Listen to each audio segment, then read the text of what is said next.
Today, we have a story of a robbery, the robbery of diamonds, the biggest diamond heist of this century. A robbery whose full proof was planned, and the mastermind of this robbery is not to be mentioned. The man who lived in Italy when he was young. It says that a child who would be 4 years old, he went to a shop nearby, and he had to bring something from there. And at that time, he stole a lot of money from that shop. The shopkeeper fell asleep and he hit his neck and took the money. After that, his mother scolded him. When he went to school, he started stealing money from teachers. When he went to college, he started stealing things from his colleagues and others. And he didn't even regret or never feels bad of stealing because he enjoyed it. Then I don't know what happened. Things cannot stop. Once he used to pass by a jewelry shop where he attracted by gold, silver, diamond. Then he decided that stealing money is not that enjoying until I steal a jewelry. After some time, he used to go to different cities of Italy where he keep his eyes on different diamond shops and decided to stay at a guest house or a hotel near him. First, he used to go there as a buyer. And in the meantime, he would have taken everything from his eyes. And then, as soon as he saw the opportunity, in the darkness of the night, the shop would be closed, where he would have cleaned the shop and leave the city. He never stayed in a single city. And the biggest feature of this is that the stolen goods were not sold everywhere. Only 2 or 3 people who were very trustworthy only used to buy from him, because he knew that after stealing, it is easy to be caught after buying the goods. So he was most careful about selling the stolen goods. Now, he became an expert in this game. Things can't change. And during this, he found out that in Belgium, there is a huge diamond business, which was of billions of rupees. And there is a diamond center also, where they bring billions of diamonds every day and cut them for making jewelries. He got his inner call, which generates a thought of stealing those pieces in his mind. So, according to his plan, now he reaches Belgium. His name was Leonardo Nota Bartolo. So Leonardo, a citizen of Italy. This is the case of 1998, 1999. After going to Belgium, he went to Antwerp Diamond Center, where he had a lot of money to steal. It is said to be the most famous diamond center in the world, and it has millions of rupees worth of diamonds. It is located in a crowded place and a complete building. That's all a part of a diamond business, which is also located in Belgium. People come from all over the world to buy and sell diamonds, and there is a business runs all day. And when it gets closed at night, there are 2 floors in the basement below the building where all these diamonds and gold were kept safe. The specialty of this building was that there was a CCTV camera, sensors, alarms, and even a sensor that if you go there, it will able to measure the temperature of your body. So the security will automatically alert it. The place where they kept all the diamonds, there was a very heavy, thick and long wide steel gate. It is said that this gate was made in such a way that if a thief enters and cuts it by drilling, it took them total 8 hours to open. Those 8 hours will be required. Now, nobody will be able to cut it for 8 hours. And if does, it will be caught. Apart from this, if you open that gate, then there is another door inside which needs a key to open. And that key is of about 1 foot. Even on the main drill, there is a lock on it, which needs a numerical number, where 0 to 99 different codes are available. The code changes every week. So that is the code, the steel gate. There is another lock inside, a 1 foot long key. And when you park these 2 and go inside, then there is a sensor inside, cameras, alarms. So all these things are to alert immediately. Now, after so much rigidity, how can anyone reach this safe? God, so there was a strictness from all sides. In the building, 2 things were not allowed. First was the phone and the other was the camera, so that no one could take any pictures of the building and do not think to steal the vault. The guidelines are following by even the businessmen who are sitting in the building. After Leonardo reached there, all this information was slowly being shared with people. Right outside this antebellum diamond center, there was a coffee shop whose window is right in front of that coffee shop, where if you sit on the corner, you can easily able to watch the diamond center. People coming in and out, people going in and out, everything would be visible from the window. So all these things would have been understood. Leonardo was sitting in this cafe shop for months. He would go at a certain time and see it. He would see it during the day then. When this diamond center would close, he would go at night and see what was going on. He kept an eye on it for many months. After that, Leonardo thought that without going inside, there can't be any theft. There is no information about inside, no map, no photo, because everything is banned. So he decided to go inside, but he didn't get the way to go inside. He decided that he enters in a building and identified himself as a diamond trader. Also, he come here to buy a shop or an office inside in this diamond center. This is the case of 2000. He told himself that he is a diamond stones businessman. The owners of the office or shop get a security pass, as they can come to the building without any hindrance. But for them also, photos and videos aren't allowed. Leonardo had reached the diamond center. An office was renting him out. Leonardo bought some diamonds in other shops. He invested. Slowly, while he was coming and going to the shop, he started talking to the shopkeepers and security guards. Time passed, and he had the card. He made such a recognition that even the gate knows that there is a security guard in this building. If you had been recognized, then they would not have paid much attention to you. Now gradually, the rest of the owners of the diamond center, or the rest of the staff, started recognizing Leonardo. He went to the second floor below the ground where the vault is. He saw the vault and the steel door, but he had no idea what was going on. He checks the security maps because it was such a big mess. He couldn't do it alone. But he is alone. He just had this whole conspiracy in his mind. He knows that the map is very important. Now the question is that the camera isn't allowed. Mobile can't be taken. Then how? Then he found a way. He bought a pen from the market, a pen cam. The pen which has a high resolution camera. And from the very beginning, when he bought this office, everything was in his mind from the beginning. He always wore a shirt and went to his office, this diamond center. And the shirt was also the one with a pocket inside. And from the very first day when he was going, he had the shirt in his pocket. He used to have a pen. Now slowly he got to know everything. After that, he said that only a pen can be used to take pictures. After that, he bought a camera pen. Now the first day he put it in the shirt. The camera is on the top. Since all the security guards knows everything, and the daily answers were same, like what you wear. There is no chalk. Only one pen is in his pocket. So he entered with the camera pen. Nobody saw anything. He did his work easily. He didn't use the pen that day. Now he came with the pen. Slowly he started taking photographs with the pen. He roamed around. All those things were recorded. There was video in it. After this, he started going towards the vault. But after going to the vault, you can't stand here for long. So how did he get all the information? He took the pictures and he found out that there is a code for the door. Between 0 and 99, there is a 4-digit code. But what is that code? He don't know. As the code opens the door first, if you does any stupidity with it and put the code wrong, then the alarm, the sensor, everything will be saved. Everyone will be alert, and then the bullet can also be fired. So this is happening. But the main security in charge of the court is the one who opens the door for the shopkeeper. When he opens the door, it is not visible. It is not recorded in the pen. So he was very worried that everything would be done or what to do about the court. Then he adopted a method, often in the evening, when all the people go away and it starts to get dark. The lights are turned off, all the sensors are on, and the alarm is on. At that time, he saw a place in front of the gate where there is some kind of roof. There's a space on which the pen could be placed, and from that angle, if someone presses the code, then the number can be seen. One day, he saw that there was no one, and he placed the pen on the roof, and he kept it. Next day he came. After coming, it was a bit late, so that it would get dark. He picked up the pen and went back. The code was locked in the pen that the security guard had put in.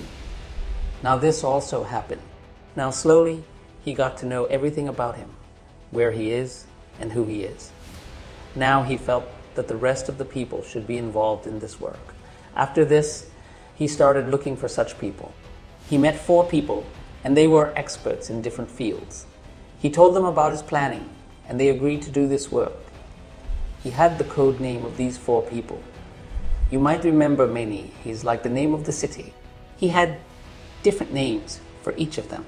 Monster. One was called Speedy. Speedy was a person who was an electrician and was very good at disaligning alarms. He was very fast. That's why he was called Speedy, the monster. He was quite heavy. He was strong even with a stick. He was good at driving and could run. He was an expert in the lock. He was an all-rounder. One was the genius. The genius was a specialty. One was the alarm guy in this generation to destroy or stop the sensor. So the third was the genius, and the fourth was the king of keys. He was the oldest man. He was almost 60 years old. The world says that there is no lock that the king of keys can't open. So these 4 were experts in their own work. And he said that these 4 would be the biggest thefts in the world. So we will need 7 generations, but we need capable people. He selected these 4. Now these 4 and Leonardo 5. Now he wanted another local person who had started looking for a treasure shop in the city. He found a greedy person, and he had all the treasures. He also included him in this work, but he didn't tell when to start working. Now after this, all the pictures and videos of the safe in his plane were captured. He showed all those things to the safe experts. After that, a replica of the safe was made. A very similar safe of Vishal Kawai steel in a big warehouse. He was prepared in Godavari through the same video and pictures. One day, when Leonardo first arrived to see the safe, he was shocked. He thought that he was standing next to the real safe. Now, he was told that all the numbers were put in it, as if he would not be able to get out of the drill before half an hour. Now, these 4 experts were told to play with the safe, and now you have to do the rest of the work in the same way. They were given time to open and close the door, to stop the alarm, and to stop the sensor. And all these things were prepared in the same way. It was a real set type. Everything was done. They did reticence many times. 3 years passed in all these things. Leonardo did nothing in these 3 years. He invested in the Diamond Center and took over an office. He collected all the information about the diamond and the treasures. 3 years passed, and all the preparations were completed. Now it was the turn of the world's largest diamond theft. Most security guards in Belgium were mostly Jews. They had a special time of prayer and other things at night. And Saturday and Sunday were very less guarded. That was the reason. The security system in this building was so great. Alarm, sensor, the gate of the safe. There was no need to open it. So everyone was carefree that there would never be any theft here. So Saturday night was chosen. The Jewish guards were on duty there. They had a special routine to do something religious. So the night of Saturday was chosen. The date was 15 February 2003, 15th February 2003. Saturday night, Leonardo took a car, and in that car, he was sitting at a distance of this building. The king of key. They have to enter this diamond center. How should you enter the diamond center? They did a full rack for that. You couldn't enter directly because you come in front of the camera from the first step.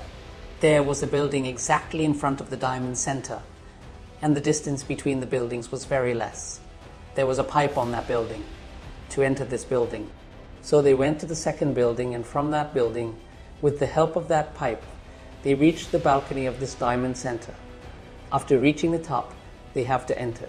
They have to enter, and they know that there is a sensor and a light. So the first thing that was decided was that as soon as they enter, you have to first turn off the light of that place where there is a locker room and 2 floors below. To turn off the light, they had to open a window. They had to enter through that window and then go down. During this whole recce and training, the most important thing was that because there is a vault here, the light is on there. And with the light, the camera is also inside. So even if you break the vault and enter, you will be locked in the camera, and the monitor will see you. So they practiced that they have to open the vault in the dark. In the dark because there is no light in the vault. It will be closed. Now, since they had the same fake vault, they used to put the code in the dark. Everything was in the dark. So they did the same. They entered through that window. First of all, the sensor there. He took a hairspray with him. He knew that if you put hairspray on the body temperature and other things, then it will contain oil and other things. It stops working. He took full technical knowledge about this.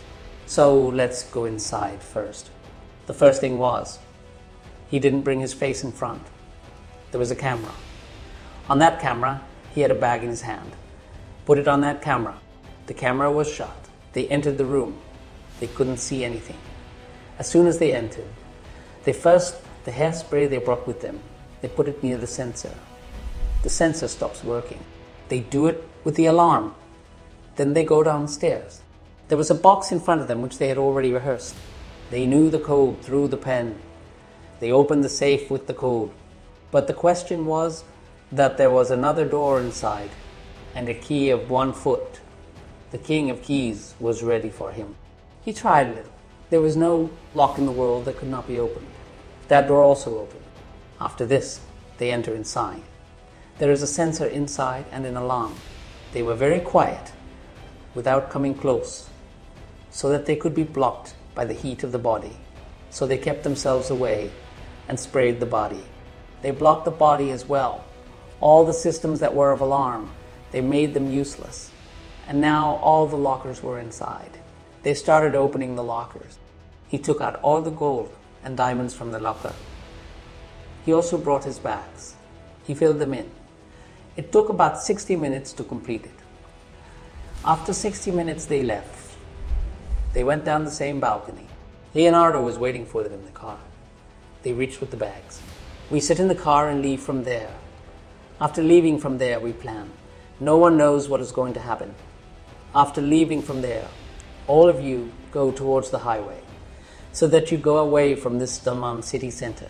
It was around 5:30 in the morning when they left. 5:30. After that, the street was already full. So after leaving, they all went to the highway. After going to the highway, they went to a cafe. They were hungry and didn't eat anything all night. They bought 5 sandwiches. After buying the sandwich, the bill was given by Leonardo. They had a paper and asked the name of the person who paid. Now they leave from there. On the way, a deserted place comes and the car stops. Then it is decided that we have committed thefts, because the face is also covered. So the clothes they wore, okay, don't go inside and leave any DNA or fingerprints. For that, they had worn plastic documents and other things. So they burn all those evidence, so that no one gets anything. So there was a forest on the side of the highway. Leonardo and his friends burned everything. One of the people in this house was not well. He was in shock that he had committed such a big robbery. So he came back after burning everything. He asked him to burn everything. He said, "I will come." He left half of the sandwich there. He burned some things and left some others. He had to run quickly and was a little scared. He said, "Who will come to this jungle and find out about us from these things?" And he left without burning the place. He left. Now, all these people are different. Now, coincidentally, in the morning, the news of this theft was spread across the country. It was found that 8 billion rupees of diamonds were stolen. And some were gold with the diamonds, and some were very expensive stones. 8 billion rupees. 8 billion. I don't know how much zeros they are. Now the noise was gone. I thought that many businessmen were destroyed. The police started investigating. Detective cameras checked all the cars at night and in the morning. They found one car suspicious. When they checked the cars, they found out that they went towards the highway. Then the police reached the road from where the sandwich was purchased. When they reached the road, the police said that the people who purchased it had something. So they found a card. The sandwich was named after Leonardo. Now the police went ahead and saw what was there. They reached the bushes. They found what they had not burned. What one of them had done wrong. They found the other things. They picked up all the things and the police had already found the address. They reached Leonardo's house. He was at home. They arrested him. Finally, the court sentenced Leonardo to 10 years. But throughout the process, he never mentioned the names of his other 4 friends. Only 8 of them were able to recover from the police. The rest, till today, it's been 20 years. No evidence has been found. And the amazing thing is that in these 20 years, Leonardo has never. He didn't tell the name of his 4 companions. Whenever he told, some journalists went to meet him in jail. And in that jail, he told many false stories. But one story was his common.